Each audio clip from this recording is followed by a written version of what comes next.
미국 상하원 의원을 선출하는 중간선거가 시작됐습니다. 초접전 속에 공화당 우세가 점쳐져 바이든 대통령 정책 상당수의 제동이 걸릴 것이라는 전망이 나옵니다. 검찰이 김용구 원장을 정치자금법 위반 혐의로 재판에 넘겼습니다.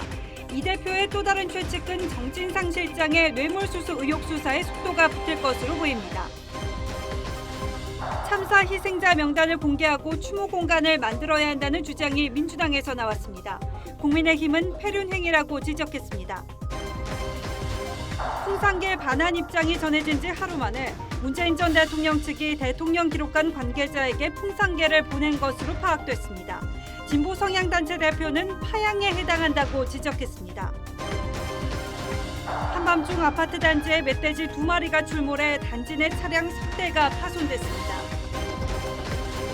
국내 4대 금융지주의 부도 위험 지표가 1년 사이 3배 이상 올랐습니다. 금리 인상에 레고랜드와 흥국생명 사태가 영향을 미쳤다는 분석입니다. 국민의힘 당권주자 릴레이 인터뷰 나경원 전 의원을 만났습니다. 나 전 의원은 당권 운운은 적절하지 않다면서도 지금 하는 일과 시너지를 낼 수도 있다고 했습니다.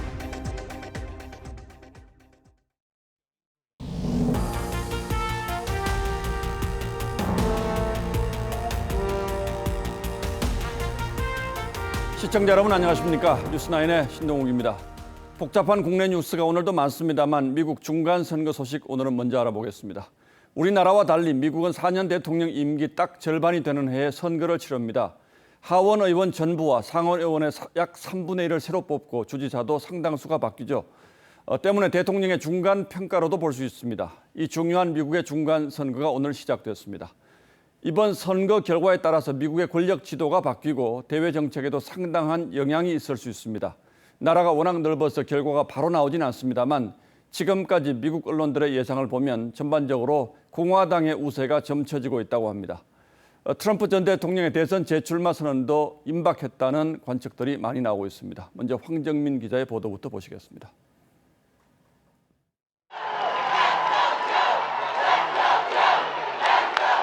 마지막 지원 유세에 나선 바이든 대통령이 정장 상의를 벗고 소매까지 걷어올립니다. 국정 동력을 유지하는 게 절실한 바이든은 민주주의를 지켜달라고 호소했습니다. It's a choice. It's a choice between two very different visions of America. 차기 대선 출마를 예고한 트럼프 전 대통령도 사활을 걸긴 마찬가지입니다. And we're going to take back America. And in 2024, most importantly, we are going to take back our magnificent White House. 양당 접전이 예상되는데 여론조사 판세는 공화당에 유리한 양상입니다. 공화당이 하원 다수당을 차지할 가능성이 80%가 넘는다는 조사가 나왔고 현재 여야가 50대 50으로 양분하고 있는 상원마저 막바지로 갈수록 공화당이 우세하다는 조사가 늘었습니다. 민주당 전통 지지층인 흑인과 히스패닉 표심이 경제 위기 직격탄에 대거 공화당으로 이동했다는 집계도 민주당 패색을 짙게 하고 있습니다. There's a lot of discontent among New Hampshire's independent voters about the economy, especially inflation. 우리 시간으로 내일 오후부터 승패 윤곽이 드러날 전망인데 상원 초경합지인 조지아주는 과반 득표가 없으면 다음 달 결선 투표까지 갈 가능성도 있습니다. TV조선 황정민입니다. 보신 것처럼 박빙의 승부가 펼쳐지고는 있지만 바이든 대통령이 워낙 인기가 없어서 현재 상하원 모두 소수인 공화당이 약진할 거란 전망이 많습니다. 만약 공화당이 상원이나 하원 중 단 한 군데라도 다수당이 된다면 바이든 행정부의 정책 전반의 수정이 불가피할 것이라는 관측이 많고 특히 우리에겐 인플레이션 감축법 개정 가능성이란 중요한 관심사도 있습니다. 미 중간 선거가 우리에게 미칠 영향은 박상준 기자가 살펴봤습니다. 미국 의회가 여소야대로 재편될 경우 먼저 천문학적인 금액이 투입되는 우크라이나 지원 예산이 삭감될 가능성이 큽니다. 서방의 단일 대우가 깨질 것이란 우려가 나옵니다. I'm very supportive of Ukraine. No, it means no blank checks for anything. It means no blank checks for any other policy. 중국에 강경한 공화당이 승리하면 대중 압박 정책이 더 강해져 한국에도 부담이 될 수 있습니다. 미국 생산 전기차에만 혜택을 줘 우리 완성차 업계 피해가 불가피한 인플레이션 감축법도 큰 관심입니다. 지난 8월 민주당 주도로 법안을 통과시킬 당시 공화당 일각에선 다수당이 되면 관련 예산을 폐기하거나 개정하겠다는 말까지 나왔습니다. The one thing I can tell you about this bill, it will not lower inflation. 미국 우선주의가 팽배해 법안 폐기가 쉽지 않을 것이란 관측이 나오지만 보조금 규모를 축소하고 법안 적용을 유예하는 등 수정 가능성은 남아 있습니다. 향후 재정정책 변화 기대감에 뉴욕 증시는 상승 마감했습니다. 공화당이 의회를 장악하면 정부 지출을 줄여서 인플레이션을 잡는 데 도움이 될 것이란 전망도 나옵니다. 반면 2년 남은 바이든 대통령의 레임덕은 가속화할 수 있습니다. TV조선 박상준입니다. 내일 이 시간에 선거 결과가 집계되고 나면 우리에게 미칠 영향은 다시 한번 세세하게 따져봐 드리겠습니다. 이어서 국내 뉴스로 가겠습니다. 검찰이 이재명 민주당 대표의 최측근인 김용 민주연구원 부원장을 조금 전 기소했습니다. 8억 원대의 불법 정치 자금을 받은 혐의입니다. 김 부원장은 자신에게 씌워진 혐의를 검찰의 완벽한 소설이라고 반발하고 있습니다만 이제 수사는 이재명 민주당 대표를 향해 한 발짝 더 다가서게 됐습니다. 검찰은 공소장에서 김 부원장이 받은 돈의 성격을 이재명 대표 선거 자금이라고 분명히 명시한 것으로 알려졌습니다. 김보근 기자가 보도합니다. 지난달 19일 정치자금법 위반 혐의로 체포돼 구속된 김용 부원장. 검찰이 김 부원장을 유동규 전 성남도시개발공사 기획본부장으로부터 지난해 4월부터 8월 사이 4차례에 걸쳐 8억 4,700만 원을 받은 혐의로 구속 기소했습니다. 이 돈을 마련한 남욱 변호사는 불법 정치자금 공여로, 돈을 전달한 정민용 변호사와 유 전 본부장은 정치자금 수수 공범으로 재판에 넘겼습니다.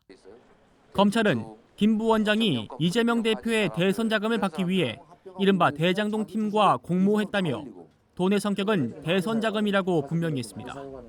공소장에는 김 부원장과 대장동 팀의 오랜 유착 관계를 설명하는 과정에서 이 대표는 물론 또 다른 측근인 정진상 실장도 여러 번 언급된 걸로 전해졌습니다. 김 부원장 측은 기소 직후 검찰이 김 부원장을 대장동 공범으로 몰아가려고 창작 소설을 쓴다고 반발했습니다. 김 부원장이 2014년 지방선거를 앞두고 대장동 일당으로부터 1억 원을 수수한 의혹은 이번 기소 내용에선 빠졌습니다.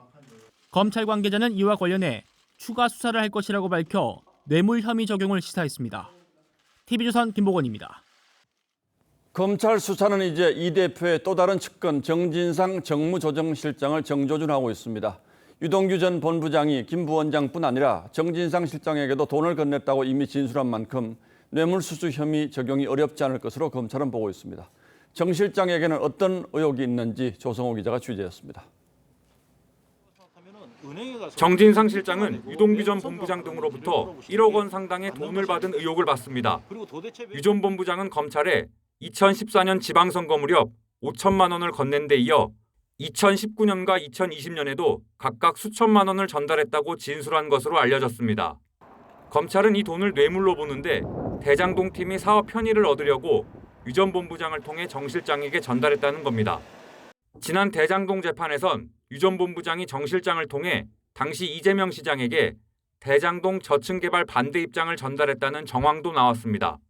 이에 따라 법조계 안팎에선 검찰이 김용 부원장처럼 조만간 정 실장도 신병 확보에 나서거나 소환할 수 있다는 관측이 나옵니다. 더 나아가 검찰 수사가 정 실장을 넘어 이 대표까지 향할 가능성도 점쳐집니다. 대장동 사업 최종 결재권자였던 이 대표는 대장동 개발과 신흥동 공단 공원화를 결합하겠다던 공약을 사실상 파기했고 대장동 팀에 막대한 수익을 가져다준 초과이익 환수 조항 삭제도 최종 결정했습니다. 이 때문에 이 대표에 대해 배임 혐의 적용 가능성이 거론되는 가운데 검찰은 성남시청으로부터 받은 정 실장 법인카드 사용 내역과 시장 차량 운행 일지 등을 분석하고 있습니다. TV조선 조성호입니다. 이태원 골목길 참사 당시 현장에 출동한 119 구급대원들의 긴박한 움직임은 이미 화면으로 여러 차례 보셨을 겁니다. 그리고 오늘 당시에 주고받은 무선 내용이 공개됐는데 사정이 얼마나 급박했는지 생생하게 느낄 수가 있습니다. 경찰 수뇌부에는 보고도 되지 않은 10시 때에 경찰 추가 투입을 요청하는 무선이 이미 빗발쳤던 사실도 드러났습니다. 한지연 기자가 자세히 살펴봤습니다. 이태원 참사 발생 첫 신고가 119에 접수된 건 밤 10시 15분. 3분 뒤인 10시 18분 소방당국은 무전을 통해 추가 소방력 투입과 함께 경찰의 공동대응을 요청했습니다. 당시 119엔 압사당할 것 같다는 시민들의 신고가 빗발쳤던 상황. 소방당국은 10시 20분과 24분 참사 현장 접근을 위해 경찰 출동을 잇따라 촉구했습니다. 10시 31분엔 이미 3명이 의식이 없다는 신고 내용을 전파하고 피해자가 더 있을 수 있으니 경찰이 참사 골목 행인들을 대로변으로 유도해달라고 요청했습니다. 참사 발생 13분 뒤 현장에 도착한 최성범 용산소방서장은 밤 11시 8분 직접 지휘를 시작했고 4분 뒤 첫 사망자 소식이 전해졌습니다. 01시 30분 현재 인명피해는 209명이 발생했고요. 사망자 59명, 부상자 150명 발생했습니다. 11시 13분엔 CPR 환자가 너무 많아 셀 수도 없다면서 11시 36분에 근무 비번을 포함한 모든 소방력과 추가 경찰력의 현장 배치를 다급히 요청했습니다. 현장 치안 책임자인 이임재 전 용산경찰서장은 밤 11시가 넘어서야 현장에 도착했고 경찰 기동대 투입은 11시 40분이었습니다. 이때까지 소방당국이 기동대 등 경찰력 투입을 요청한 건 적어도 18건이었습니다. TV조선 한지은입니다. 경찰특별수사본부는 지난번 압수수색에서 빠졌던 경찰청장과 서울경찰청장 집무실을 비롯한 50여 곳을 추가로 압수수색했습니다. 수사가 경찰 수뇌부를 향하고 있다는 뜻입니다. 보도에 장동욱 기자입니다. 수사관이 압수품 박스를 들고 경찰서 정문을 나섭니다. 경찰청 특별수사본부가 이 일에 이어 6일 만에 서울 용산경찰서를 추가로 압수수색했습니다. 정보과 사무실 압수수색하셨나요? 특수본은 경찰청장과 서울경찰청장, 용산구청장의 집무실 등 55곳에 대해 대대적인 압수수색을 벌였습니다. 이 가운데 26곳은 경찰 관련 시설에 집중됐는데 특수본 측은 이 과정에서 윤희근 경찰청장과 김광호 서울경찰청장의 휴대전화까지 확보했습니다.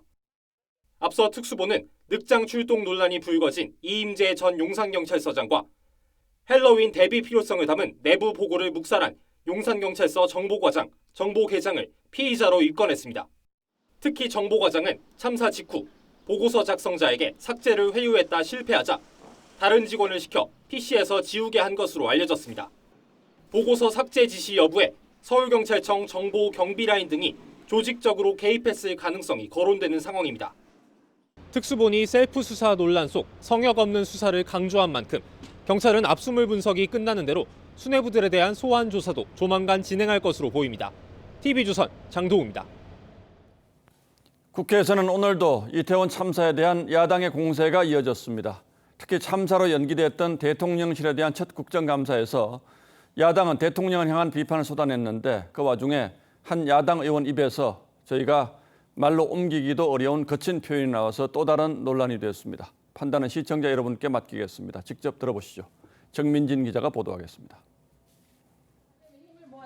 오늘 오전 국회 운영위 국감장. 민주당 양경숙 의원이 이태원 참사 책임을 따져묻다가 갑자기 공포탄을 언급했습니다. 네, 공포탄이라도 쏴서 길을 내던지 비상 사이렌을 울리던지 156명의 청년들을 살렸어야지 왜 못 살렸습니까? 또 윤석열 대통령을 전두환, 박근혜 전 대통령에 빗대 원색적인 표현으로 비난했고 양민을 학살한 것처럼 학생들을 세월호에서 수장시키더니 윤석열 정부는 이태원에서 젊은이들을 사지에 좁은 골목에 몰아넣고 떼죽음을 당하게 만들었습니다. 근데 그것까지 연결시키시는 거는 좀 그렇죠. 네. 박근혜 정부가 소장시켰다거나 윤석열 정부가 골목에 몰아넣었다는 표현에 대해 여당은 도를 넘은 정쟁이라고 반발했습니다. 무책임하게 감정을 배출하는 장소로 이 국감장이 둔갑된. 야당 의원들의 이상민 행안부 장관 경질 요구에 김대기 비서실장은 확실히 선을 그었습니다. 이상민 장관, 윤희근 청장에 대해서 책임을 지도록 하는 게 응당한 조치 아니겠습니까? 지금 장관, 총리 다 날리면 새로 임명하는데 2달 넘게 걸립니다. 그 공백을 어떻게 하겠습니까? 또 세월호 때 해수부 장관은 다 수습하고 8개월 후 사퇴했다면서 선수습 기조를 재확인했습니다. TV조선 정민진입니다. 논란은 여권에서도 촉발시켰습니다. 대통령실 국정감사장에 나온 김은혜 홍보수석과 강승규 시민사회 수석이 메모장에 웃기고 있네란 필담을 나눈 게 언론 카메라에 잡혔습니다. 김은혜 수석은 이태원 참사에 대한 야당의 발언을 겨냥한 말은 아니었다고 해명했습니다만 여권의 어이없는 말실수가 이어지면서 사퇴 수습을 더욱 어렵게 만들고 있습니다. 정확한 당시 상황은 홍연주 기자가 보도합니다. 대통령실 국정감사에 배석한 강승규 시민사회 수석의 메모장에 웃기고 있네란 표현이 적혀 있습니다. 그리고 곧바로 이를 지우는 장면이 이어집니다. 메모를 포착한 매체는 이태원 참사와 관련한 야당 의원의 지적 도중 메모가 남겨졌다고 보도했고 국감장은 발칵 뒤집혔습니다. 메모지에다 웃기고 있네? 이게 진짜 웃기고 있는 자리입니까? 국회 모욕죄로 이것은 고발 조치를 해주시고 그다음에 당장 퇴장시켜야 됩니다. 여당 소속 운영위원장도 문제점을 지적했습니다. 쓰신 분이 있으면 이야기해 보십시오. 누가 쓰신 겁니까?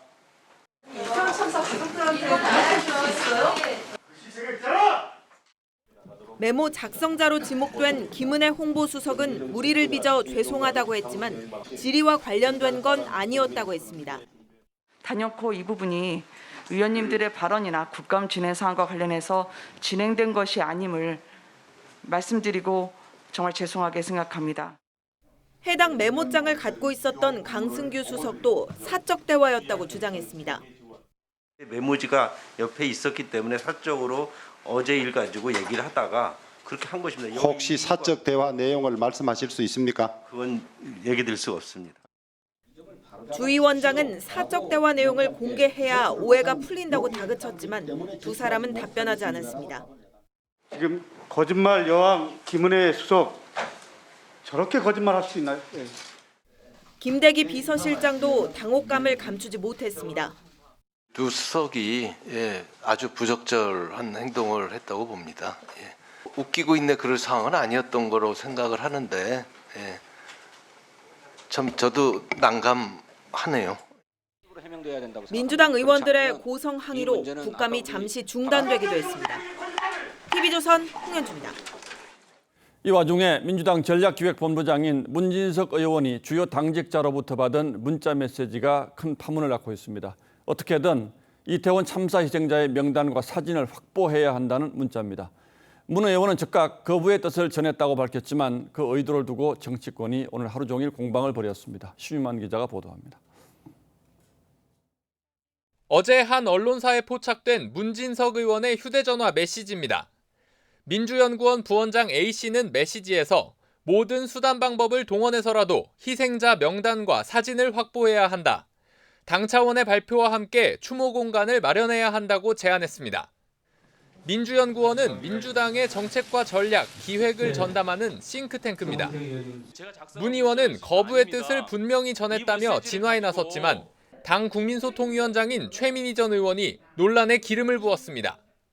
최 전 의원은 이태원 참사 희생자 이름과 나이를 알고 영정 앞에 애도하고 싶다고 썼습니다.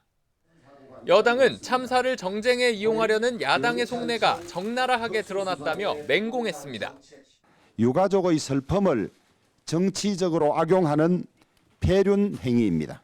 민주당은 사람에 대한 최소한의 예의를 지켜주시기 바랍니다. 특히 유가족 동의도 없이 희생자들의 이름과 얼굴을 공개하자는 건 끔찍한 2차 가해 행위라는 겁니다. 논란이 커지자 야당은 명단 공개 논의 자체가 없었다고 일축했지만 부적절한 의견으로서 그런 의견을 당내에서 논의할 상상 자체가 불가능한 상황이다. 박찬대 최고위원이 다시 명단 공개 검토를 거론하면서 논쟁에 불을 붙였습니다. 국민들이 진짜 영정과 이름 앞에서 추모할 수 있는 준비를 우리 민주당이 해야 되지 않겠나 생각이 되고요. 국민의힘 장제원 의원은 사람은 못 될지언정 괴물은 되지 말자며 추모 공간이 아니라 이재명 방탄 공간을 만들겠다는 것이라고 비판했습니다. TV조선 신유만입니다. 예, 보신 것처럼 민주당 일각에선 정부가 이번 참사의 여파를 최소화하기 위해서 의도적으로 희생자들의 명단을 숨기고 있다는 주장이 나오고 있습니다. 누가 뭐라고 주장하든 유가족들의 뜻이 가장 중요하긴 합니다만 이런 경우 어떻게 하는 것이 옳은 것인지 또 과거엔 어떻게 해왔는지 따져보겠습니다. 자, 홍영 기자, 이태원 참사 희생자의 신원은 어디까지가 지금 공개가 됐습니까? 네, 중앙안전대책본부는 사망자 숫자와 부상자 숫자, 그리고 내외국인 숫자, 희생자의 성별과 연령대, 거주 지역 등만 공개해 왔습니다. 예. 행안부는 신원을 확인한 뒤 유족 측에 1대1로 통보하고 장례 절차 등을 논의해 왔다고 했습니다. 또 각 지자체 등이 꾸린 합동 분향소에도 희생자의 영정이나 위패를 두고 있진 않습니다. 비슷한 유형의 대형 참사 때 과거에는 어떻게 했습니까? 2003년 대구 지하철 참사 당시에는 사고 직후부터 여러 언론에서 사망자 명단을 공개했습니다. 또 2014년 세월호 참사 때 역시 해양경찰청이 홈페이지에 희생자 명단을 올렸습니다. 다만 이 신원이 뒤바뀌거나 동명이인인 경우가 나오면서 사망자는 성만 표기하고 또 실종자 명단은 비공개하는 걸로 바꿨습니다. 자, 그런데 이번에는 왜 공개가 안 된 겁니까? 네, 세월호 참사 때나 대구 지하철 화재 당시에는 시신을 찾거나 신원을 확인하는 데 어려움이 컸습니다. 이 정보 공개의 필요성이 컸죠. 하지만 이번 이태원 참사는 이틀 만에 신원이 모두 확인됐습니다. 또 과거에는 유가족의 동의나 요구가 있었다는 점이 이번과는 다릅니다. 자, 그렇다면 이번에는 유가족들의 신원 공개를 원하지 않았다 이런 뜻이기도 합니까? 네, 이번 이태원 참사 이후에 희생자를 조롱하거나 모욕하는 글과 영상이 무차별적으로 퍼졌습니다. 예. 유족과 주변인들에게는 2차 가해는 물론 트라우마를 줄 수 있는 심각한 문제인데요. 나중에 위령탑을 세우거나 백서를 만들면서 희생자 정보가 공개되기도 하지만 사고를 수습하는 단계에서의 정보 공개는 철저히 피해자 입장에서 판단해야 한다는 게 전문가들의 지적입니다. 일반인 분들한테 공개되는 것들은 충분히 수습이 이루어진 이후에 나중에 공개돼도 사실은 크게 문제는 없다고 보거든요. 고통을 감내해야 되는 과정 중에 부담으로 번듯이 작용할 수가 있기 때문에 이런 부분들의 개인정보는 상당히 통제되는 게 맞다고. 그리고 민주당에선 유족들의 비통해하는 인터뷰도 거의 찾아볼 수가 없고 그리고 애틋한 사연들도 보도가 되지 않고 있다 이렇게 주장을 하고 있는데 이건 어떻게 평가해야 하죠? 참사 초기에 일부 희생자의 사연이 소개되기도 했지만 과거와 비교해 보면 보도 양이 적고 공개 범위도 제한적인 건 맞습니다. 예. 이 정부의 압력이 있었던 것처럼 주장하는 분들도 있는데 그 배경을 정확히 알 필요가 있습니다.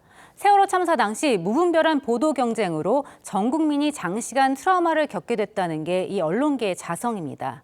이를 계기로 언론인 단체들이 재난보도 준칙을 만들었는데요. 희생자와 가족의 명예와 심리 안정을 침해해선 안 되고 특히 이 신상 노출은 최대한 신중하게 하기로 했습니다. 무엇보다 이 참사 보도를 바라보는 국민 인식 수준도 높아졌는데 정치권이 여기에 따라오지 못하고 있다는 게 문제입니다. 예, 희생자 명단 공개 문제도 바로 이 재난보도 준칙을 준용하면 되겠군요. 예, 홍 기자 잘 들었습니다.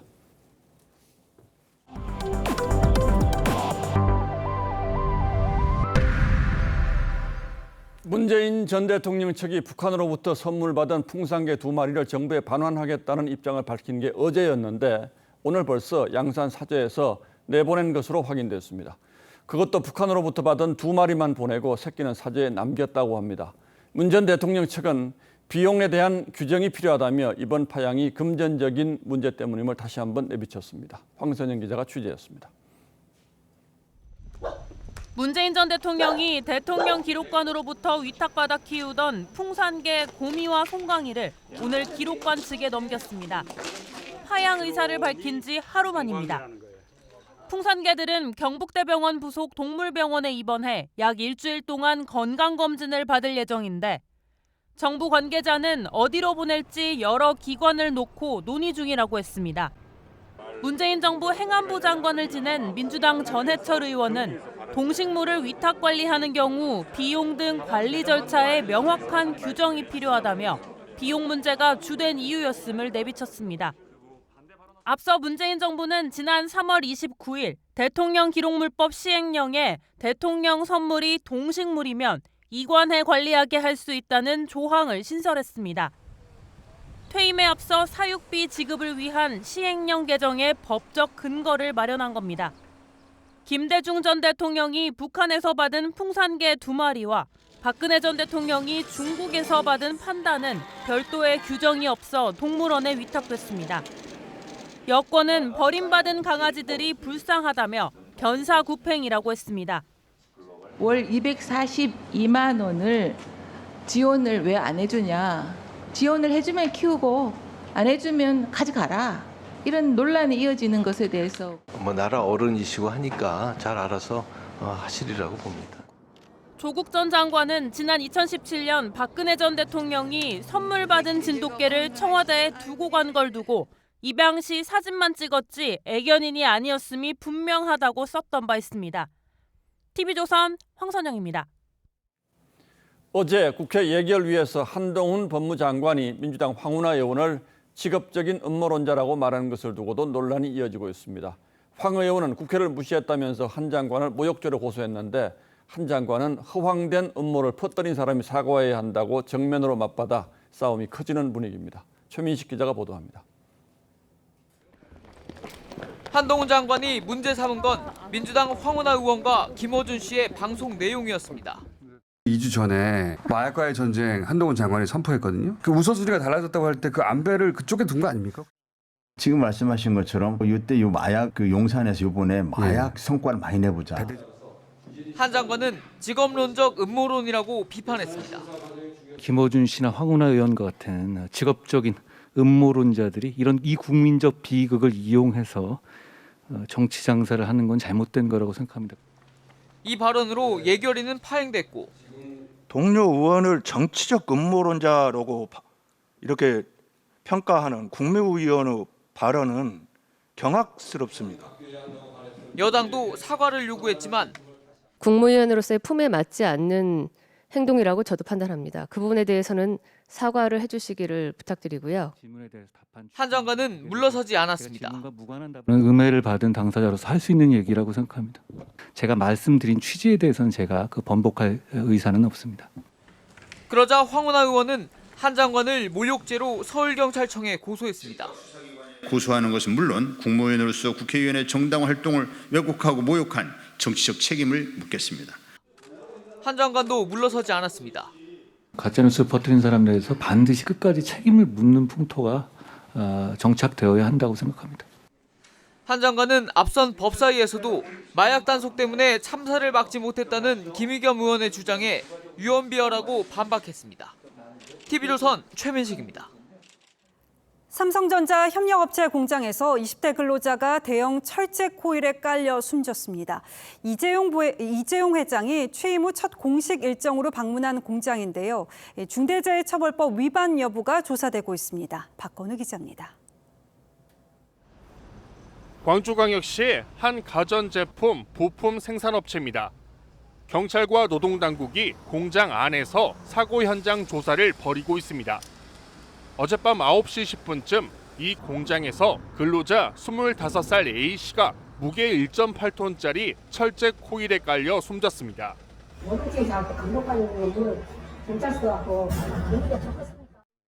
숨진 A씨는 당시 도르래 장비를 이용해 철판을 둥글게 말아놓은 철제 코일을 옮기는 작업을 하던 중이었습니다. 경찰은 근처에 있던 철제 코일이 줄줄이 넘어지며 도르래 장비를 건드려 2.5m 높이까지 올렸던 철제 코일이 굴러 떨어진 것으로 보고 있습니다. 중간에 긴 도밀로가 된 거예요. 그러는데 위에서 떨어지기가 가장 치명적이잖아요. 사고가 난 업체는 삼성전자 협력사로 이재용 회장이 취임 후 첫 공식 일정으로 방문했던 곳입니다. 고용노동부는 해당 공장에 작업 중지 명령을 내리고 중대재해처벌법 적용 여부를 검토하고 있습니다. 경찰은 업체의 안전규정 위반 등 과실 여부를 조사하고 있습니다. TV조선 박건우입니다. 올해만 근로자 4명이 사망한 코레일에 대한 압수수색이 이뤄졌습니다. 지난 9월 지하철 스크린도어 작업 도중 숨진 사고와 관련한 강제 수사로 사건 발생 38일 만이어서 늑장 수사라는 비판이 나옵니다. 신경희 기자입니다. 고용노동부 근로감독관들이 서울역 안에 있는 코레일 서울본부를 압수수색했습니다. 오늘 압수수색 대상은 서울 지하철 3호선 정발산역 등 총 4곳이었습니다. 지난 9월 30일 정발산역 사망 사건과 관련해 컴퓨터 포렌식 등을 통해 안전조치 준수 여부 등을 조사하는 겁니다. 올 들어 코레일에서는 3월 14일 대전 차량사업소에서 근로자가 사망하는 등 지금까지 총 4명이 근로 중 숨졌습니다. 하지만 코레일에 대한 압수수색은 이번이 처음으로 고용부가 중대재해 사망 사건에 대해 미온적으로 대처한다는 지적이 나옵니다. 고용부는 지난 4월 나이슨 코레일 사장을 중대재해처벌법 위반 혐의로 입건했지만 7달이 넘도록 여전히 수사 중입니다. 앞서 고용부는 중대재해와 관련한 엄정한 법 집행을 강조했지만 이게 자꾸 중대재해가 발생해서 급업사항이 드러나면 엄중하게 처벌해서 재해 예방에 경정을 올릴 생각입니다. 올해 사망자는 법 시행 이전인 작년보다 오히려 늘어난 상황입니다. 고용부는 5년 안에 산재를 OECD 평균 수준으로 줄인다는 목표지만 현 추세라면 달성이 쉽지 않다는 지적이 나옵니다. TV조선 신경입니다. 한밤중 아파트 단지에 멧돼지 2마리가 나타났습니다. 자동차 석대를 파손했는데 이 먹이를 찾아서 도심까지 내려온 것으로 보입니다. 단풍이 절정인 이맘때 멧돼지들이 탐방로까지 내려오는 일도 잦은 만큼 주의하셔야겠습니다. 고서정 기자입니다. 아파트 지하주차장에 멧돼지 2마리가 뛰어다닙니다. 오늘 새벽 1시 반쯤 대구의 한 아파트 단지에서 벌어진 일입니다. 멧돼지들은 운행 중인 자동차에 돌진하기도 했습니다. 갑자기 빨간불을 딱 밟으니까 멧돼지가 저보고 막 달려오는 거예요. 다행히 인명피해는 없었지만 멧돼지의 행포에 주차 차량 3대가 부서졌습니다. 멧돼지는 처음이에요. 내가 여기서 사는 지가 한 20년 되는데 황당하죠. 멧돼지 2마리는 1시간 30분 동안 아파트와 근처 도로를 돌아다녔고 출동한 유해 야생동물 포획단이 1마리를 사살했습니다. 사살한 멧돼지는 몸무게가 80kg 정도였습니다. 나머지 1마리는 금호강을 따라 팔공산 방향으로 달아났습니다.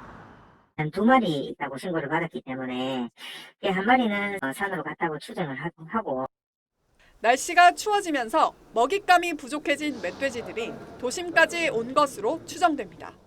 소방당국은 멧돼지를 마주칠 경우 멧돼지를 흥분시키지 말고 침착하게 공격을 피할 장소를 찾아야 한다고 조언했습니다.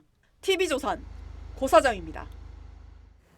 국내 4대 금융지주 회사의 부도 가능성을 나타내는 지표가 1년 새에 3배 넘게 높아졌습니다. 연이은 금리 인상에 레고랜드와 흥국생명 사태가 영향을 미쳤다는 분석입니다. 우선 흥국생명이 실리 대신에 실외를 선택하면서 급한 불을 끄는 데는 일조했는데 시장 신뢰를 얼마나 회복시킬지는 두고 봐야 합니다. 이 내용은 정준영 기자가 더 설명드리겠습니다. 지난 1일 이자 부담을 줄이기 위해 신종 자본증권을 조기 상환하지 않겠다고 공시했던 흥국생명. 이후 국내 채권 가격이 급락하는 등 시장이 충격에 빠지자 한 발 물러섰습니다. 기존 결정으로 불거진 혼란에 사과드린다며 엿새 만에 입장을 뒤엎고 조기 상환을 결정한 겁니다. 정부도 채권 시장 안정을 위해 조기 상환을 독려했다고 강조했습니다. 흥국생명이 나름대로 이제 판단하고 이제 그렇게 공시를 했는데 그게 이제 시장 불안이 굉장히 됐기 때문에 지금은 저희는 민간이 할 수 있는 건 하지만 정부가 역할을 해야 될 거는 해야 된다. 하지만 이미 국내 4대 금융지주의 부도 위험성을 나타내는 지표는 1년 전보다 3배 이상 높아진 상황. 시장의 믿음을 다시 살 수 있을지는 미지수입니다. 레고랜드와 흥국생명 사태로 금융시장에 대한 불신이 커진 데다 금리가 더 오를 것으로 전망되기 때문입니다.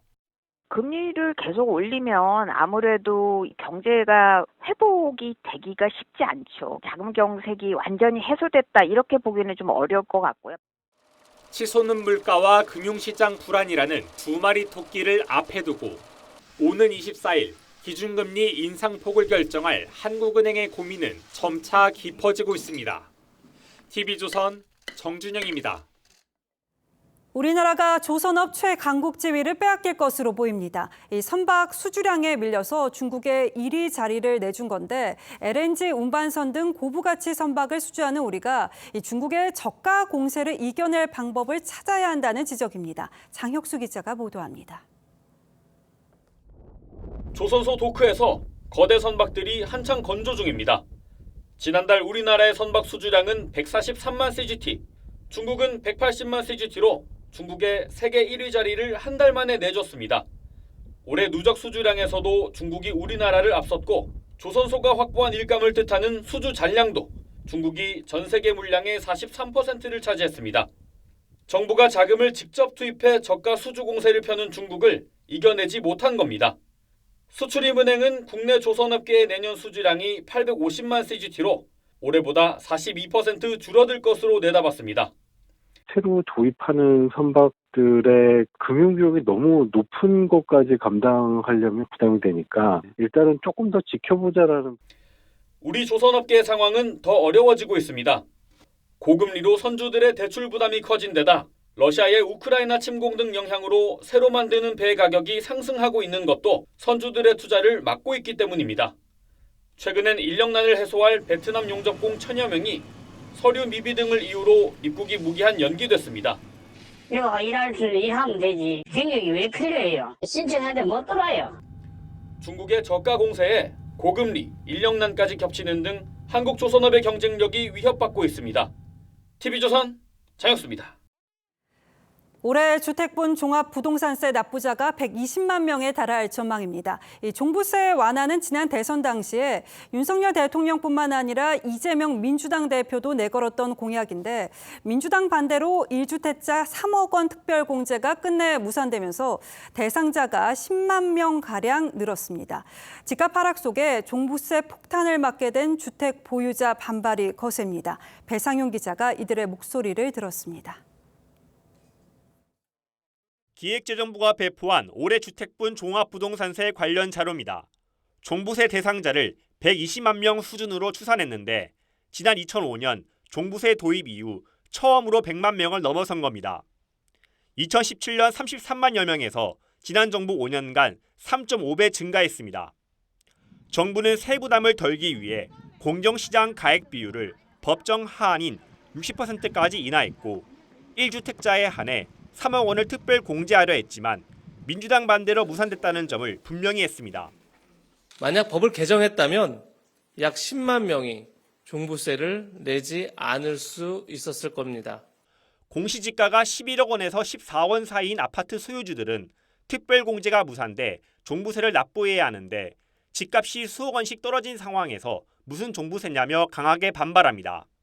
죄인 취급하듯이 그렇게 세금을 늘려서 많이 내게 한다. 그건 좀 잘못됐다고 봅니다. 상식적인 선에서 이해할 수 있는 그런 정책이 필요하다는 거죠. 과세 수정을 요구하는 경정신고 관련 문의도 점차 늘어나는 상황.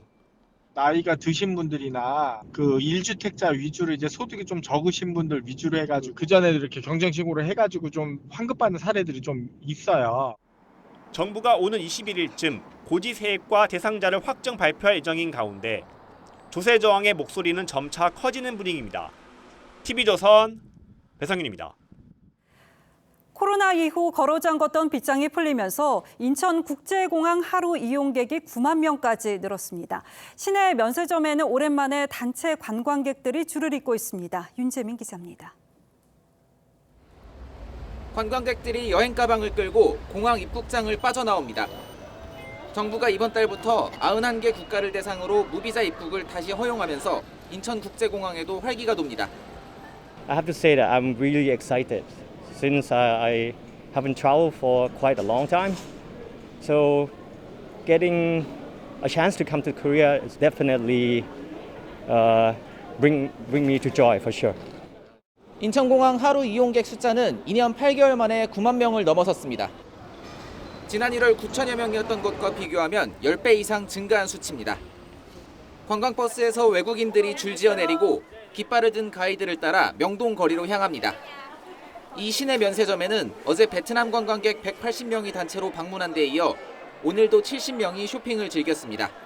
Cosmetics, clothing, we cannot find in Vietnam. That's why. Yeah, that is That's why I feel so excited.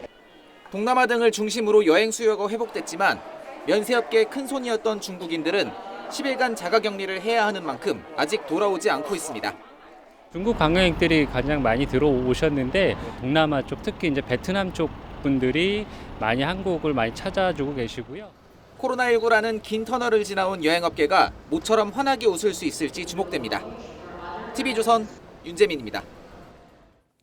국민의힘 당권 예비주자 압박 인터뷰 두 번째 시간입니다. 오늘은 나경원 저출산 고령화 위원회 부위원장인데 사선 의원 출신으로 최근 기후환경대사로 임명된 나 부위원장은 어떤 생각을 가지고 있는지 저희 기자들이 직접 물어봤습니다. 이 인터뷰는 이태원 참사 직전에 녹화했지만 국가 애도 기간임을 감안해서 이번 주에 보도하게 됐다는 점 다시 한번 알려드립니다. 몇 달 남지 않은 당권 도전 가능한 겁니까? 제가 새로 맡은 일 앞에 두고 당권 운운하는 것은 매우 적절하지 않다. 양립하기에는 좀 어려운 또 무거운 주제일 수도 있지만 또 같이 함으로써 더 시너지를 낼 수 있는 부분도 있지 않을까. 또 늘 적극적으로 열려있는 마음으로. 여론조사를 보고 이런 얘기들을 합니다. 당심은 나경원이고 민심은 유승민이다. 그러니까 민주당을 지지하는 분들의 민심까지 포함하는 것이 아니라 적어도 우리 당을 지지하는 민심을 대변하는 것이 맞지 않을까. 민주당이 좋아하는 후보가 아닌 건 맞습니다. 왜냐하면 민주당과 가장 많이 싸웠던 후보였죠. 중도 확장성이라고 이야기를 하지만 물에 물 탄 듯 술에 술 탄 듯한 후보가 중도 확장성이 있다고는 보지 않습니다. 최근에 저출산 고령사회위원회 부위원장에 임명되셨습니다.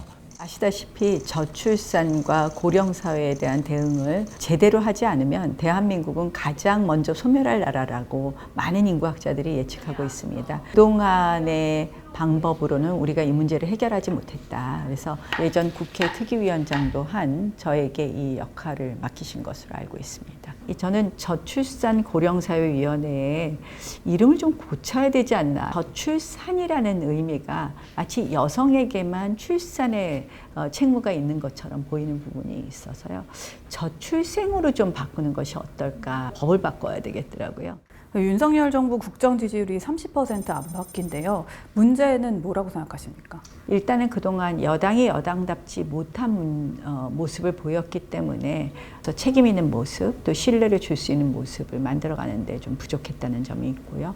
또 밖에서 찾자면 끊임없는 대선 불복, 흔들기라고 생각을 합니다. 대통령 내려와라 라는 집회가 계속됐고 또 그 집회에 야당 국회의원이 현역 의원이 참여했습니다. 이거는 민주주의를 부정하는 것이고 민주주의를 파괴하는 행위라고 생각을 합니다. 아주 극단적인 정치적 대립 상황에서 대통령의 지지율을 회복하는 것이 녹록치만은 않은 것이 현실이다. 이재명 대표의 사법 리스크가 현실화되면서 여야 협치를 좀 기대하기 어려운 상황이 됐는데요.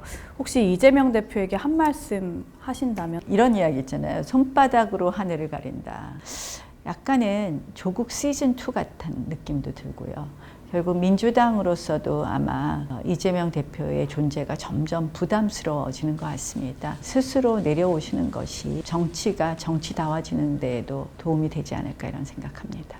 당내에 이렇다 할 리더가 없다는 지적이 많은데요. 다음 총선을 위해서 어떤 리더십이 필요하다고 보시나요? 다음 총선을 대비하기 위해서 야당이 계속해서 거센 반발을 할 것이고 단호하게 대응할 것은 대응하는 그런 강한 리더십도 필요하지만 한편으로는 지금 위기의 대한민국 앞에 있는 여러 가지 아젠다들을 해결할 수 있는 통합의 리더십도 있어야 된다고 생각을 합니다.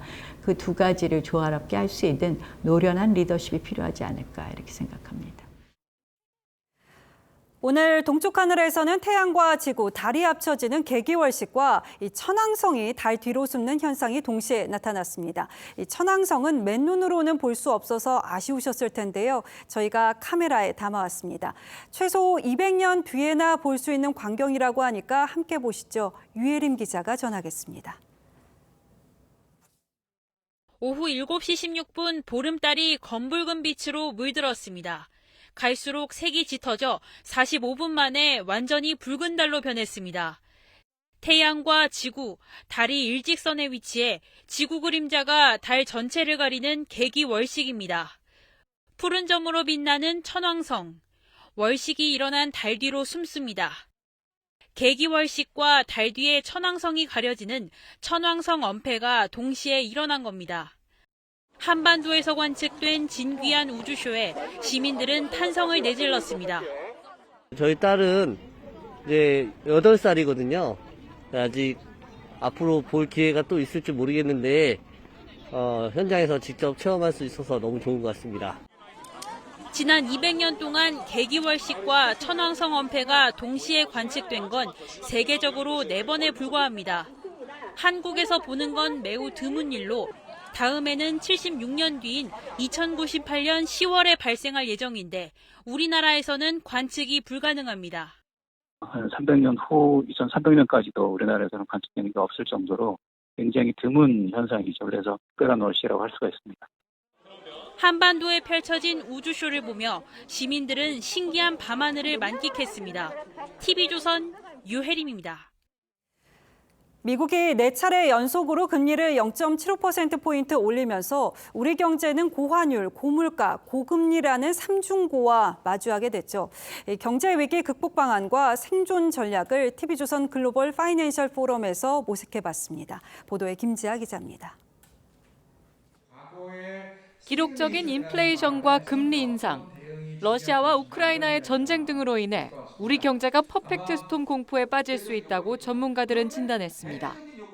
고물가, 고금리, 고환율이 한 번에 몰려와 감당할 수 없는 위기 상황에 놓일 수 있다는 겁니다. 국가 경제와 국민 생활에 큰 위협이 될 정도로 그런 비상한 시기를 맞고 있는 게 아닌가 생각을 합니다. 문제 해결을 위해 금융당국은 우선 회사채와 단기자금 시장 등에서 야기된 불안감이 해소돼야 한다고 강조했습니다. 모니터링하고 필요시 비조치 의견서 등 여러 가지 필요한 조치를 함으로써 단기간의 불안정성을 완화할 수 있는 노력을 최소화합니다. 가계부채가 우리 경제의 뇌관으로 떠오른 만큼 취약차주에 대한 선제적 대응도 시급하다고 했습니다. 경기가 꺾이는 상황 하에서 부채 규모가 크다는 사실 자체는 결국은 나중에 이걸 갚을 능력이 없다는 거하고 연결이 되다 보니까 생산과 소비, 투자가 모두 위축되는 복합 악재 속에서 경기 침체 장기화 전망이 커지는 가운데 우리 경제의 생존 전략은 무엇일지 국내 경제 전문가들의 다양한 견해는 TV조선 유튜브 채널에서 더 자세히 볼 수 있습니다. TV조선 김자입니다. 프로야구 SSG가 한국 시리즈에서 우승을 차지했습니다. 재창단 이후 2년 만에 첫 통합 우승을 차지하면서 가을의 주인공이 됐습니다. 성민혁 기자입니다.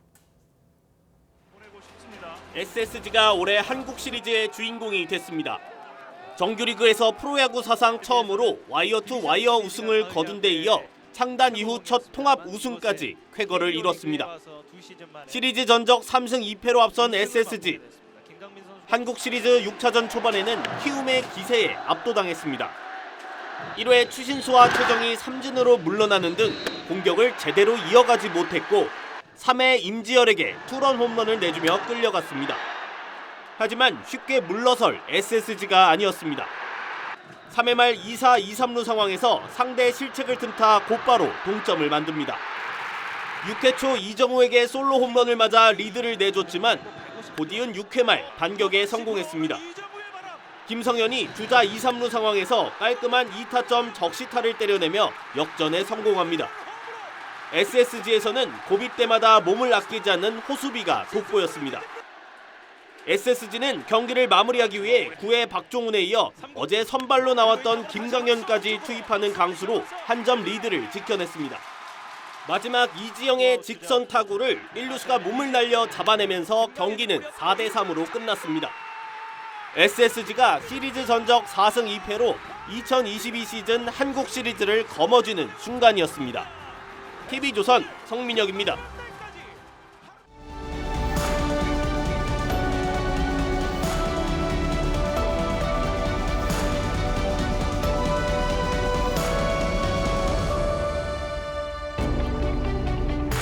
지난해 문재인 전 대통령이 워싱턴을 방문했다가 예정에 없던 루스벨트 기념관을 찾았습니다. 본받고 싶은 롤모델이 루스벨트라고 했죠. 그런데 루스벨트 동상 옆에 이렇게 보시는 것처럼 조그만 개 조각상이 앉아 있습니다. 해외 순방까지 데리고 다녔다는 반려견 팔라입니다. 알류산 열도에 갔다가 두고 오는 바람에 군함을 보내 찾아온 적도 있습니다. 이 일이 문제가 되자 루스벨트가 했던 말은 팔라 연설로 불렸습니다. I don't resent attacks, but Palla does resent it. 팔라는 죽어서도 루스벨트 묘지 곁에 묻혀 주인을 지킵니다. 동물행동학자 콘라드 로렌츠가 셰퍼드와 함께 영하 20도의 도나우강에서 얼음을 지치다 셰퍼드가 그만 물에 빠졌습니다. 개를 구하려다 빙판이 꺼지면서 그도 함께 빠졌죠. 둘은 한참을 떠내려 가다가 벽을 붙들고 간신히 살아났습니다. 그리고 그가 말했습니다. 한 인간이 개와 우정을 맺는다는 건 그 개를 잘 보살피겠다는 도덕적 의무를 지는 것이라고. 이놈이 송광이라는 거예요. 이름이. 문 전 대통령이 김정은 위원장으로부터 선물 받아 키우던 풍산개 송강이와 고미는 남북 평화의 상징이기도 했습니다. 풍산개와 함께 놀고 새끼에게 우유를 먹이는 다정한 사진을 공개하곤 했죠. 생명을 사랑하는 대통령의 자상한 모습으로 홍보 효과를 톡톡히 누린 것도 물론입니다. 그런데 양산 사저에 데려갔던 둘을 반납하겠다고 사실상의 파양 통보를 하면서 정치권의 논란으로 번졌습니다. 문 전 대통령 측이 내세운 이유는 월 240만 원쯤 되는 사육비를 국가가 지원하기로 약속했는데 대통령실이 약속 이행을 방해하고 있다는 겁니다. 그렇다면 쿨하게 돌려보내면 된다는 다소 감정 섞인 말도 덧붙였습니다. 하지만 대통령실의 말은 좀 다릅니다. 사육비를 지원하는 시행령 개정 절차를 밟고 있다고 했습니다. 다만 사육비에서 200만 원을 차지하는 사육사의 인건비까지 세금으로 지원하는 게 국민 눈높이에 맞느냐는 이견도 없지 않다고 합니다. 어쨌든 이런 사연을 알 리 없는 송강이와 고미만 하루아침에 주인을 잃게 됐습니다. 말 나온 지 하루 지난 오늘 이미 양산을 떠나 병원으로 보내졌다고 합니다. 다른 대학의 교수로 가게 된 동물학자 로렌츠가 셰퍼드를 데려갈 형편이 안 돼 잠시 맡겨놓았답니다. 셰퍼드는 가출을 거듭하며 불안해하다가 한동안 로렌츠도 못 알아봤습니다. 그만큼 이별의 고통이 컸던 겁니다. 사람들이 벌이는 이 모든 논란을 떠나서 저는 도무지 왜 이런 일이 일어났는지 이해할 수가 없습니다.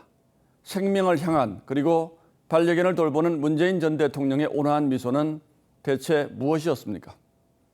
사육비 때문이든 대통령실의 약속 파기에 화가 나서든 이건 아니지 않습니까? 도저히 키울 수 없는 사정이 아니라면 파양 결정을 다시 한번 생각해 주시기 바랍니다. 생명 사랑에 대한 모범을 보이는 것 역시 국가 지도자의 중요한 책무일 겁니다. 11월 8일 앵커의 시선은 제고해 주십시오. 였습니다.